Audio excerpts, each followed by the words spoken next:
कभी कभी जिसे तुम जिंदगी समझते हो वही तुम्हारी मौत का सामान बन जाता है, और जिसे तुम मोहब्बत कहते हो वो सिर्फ एक बहाना होता है तुम्हें बर्बाद करने का।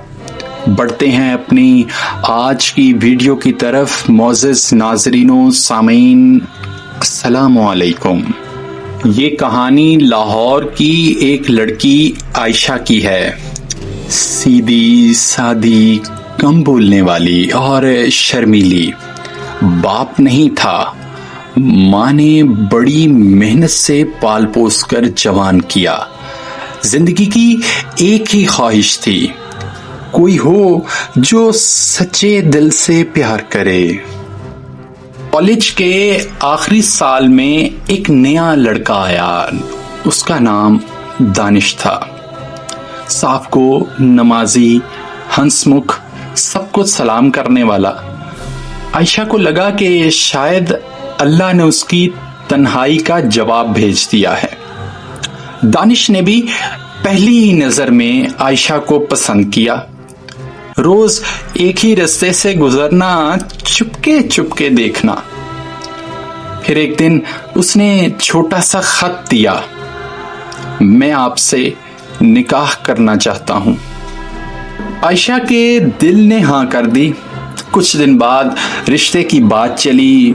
माँ ने कहा, बेटा लड़के का किरदार अच्छा है तो निकाह कर लो, अल्लाह बरकत डालेगा। चंद ही हफ्तों बाद निकाह हो गया। आयशा की दुनिया रंगीन हो गई। हर दिन ईद लगने लगा। लेकिन सिर्फ 40 दिन बाद दानिश बदलने लगा। नमाजें छोड़ दी, रात को देर से आना, फोन पर बातें छुपाना, और एक दिन मारना शुरू कर दिया। आयशा रोती रही, पूछती रही, ऐसा क्या हो गया, मैंने क्या गलत किया है।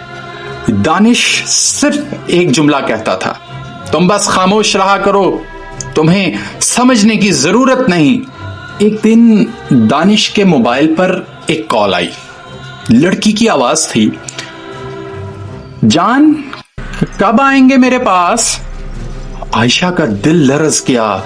जब दानिश से पूछा तो वो चीखा, वो मेरे माजी की लड़की है, बस बात खत्म।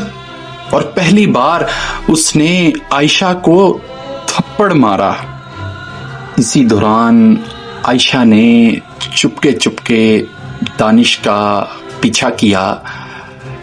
उसने देखा कि दानिश एक होटल में दाखिल हुआ और जिस लड़की के साथ बैठा था वो कोई आम लड़की नहीं बल्कि आयशा की सहेली ज़ैनब थी। आयशा के कदमों से जमीन निकल गई।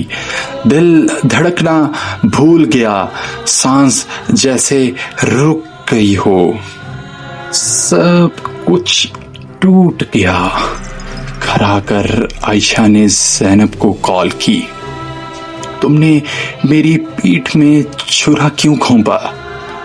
ज़ैनब हंसी और बोली, प्यार और शौहर बांटे नहीं जाते, जिससे छीना था अब वापस ले लिया। आयशा ने चीख चीख कर रोना शुरू किया। माँ ने सीने से लगा लिया और कहा, बेटी कभी किसी की मोहब्बत में खुद को इतना मत मिटा देना कि खुद का वजूद ही भूल जाए। अब आयशा ने फैसला कर लिया था। आयशा ने खामोशी से अपने कमरे में बैठकर तलाक लिखवाई। दानिश आया, नाराज हुआ, मगर अब देर हो चुकी थी। आयशा ने कहा, तुमने मेरे जज्बात को कत्ल किया है और कातिल से रिश्ता नहीं रखा जाता। कुछ साल बाद आयशा ने तालीम मुकम्मल की, नौकरी शुरू की और एक NGO ज्वाइन कर ली, जहां वो अब उन औरतों की मदद करती है जो मर्दों के हाथों बर्बाद हो चुकी हैं। दानिश आज भी ज़ैनब के हाथों मार खाता है, क्योंकि जो धोखा दे उसे धोखा ही मिलता है। याद रखो, मोहब्बत में आंखें बंद मत किया करो, और अगर कोई तुम्हें इज्जत न दे तो वहां रुकना बंदगी नहीं बर्बादी है।